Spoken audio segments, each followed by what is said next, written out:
Parents of Chiara Luce Badano have seen why the church will declare their daughter blessed. That's because they accompanied her during her 2 years of illness and witnessed close up how she was and how she lived.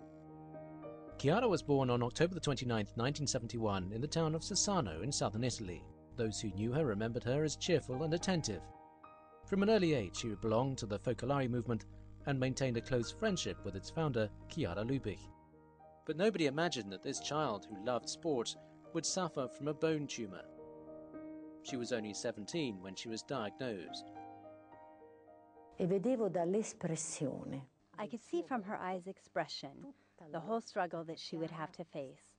She knew she had to say yes to Jesus, not only in times of joy, but above all in pain.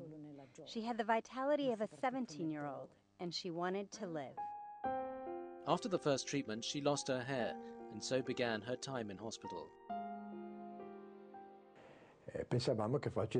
We thought she would just smile for us. Then I started looking through the keyhole, just to see if she was always so, even when no one else was around. And I realized that Chiara was always like this. A year later, she became paralyzed. It became apparent on a trip to her local hospital. Her father went into a bar for a cappuccino, but she couldn't leave the car. At that moment, she realized she couldn't walk anymore. But she put it this way, as if it was nothing. "I will not walk again, it's okay," she said, and she stayed quiet. The disease progressed and she was offered morphine to relieve the severe pain, but she refused it. She told the doctor, "Mauro, I don't want any more morphine." He was surprised and asked her why. "Because I have only pain to offer Jesus," she said. "The morphine takes away my lucidity, and so I can't take it." Chiara was aware that the disease had progressed. Before she died, she spoke to all her friends, especially young people who waited outside her room. Among them were many members of the Focolare movement.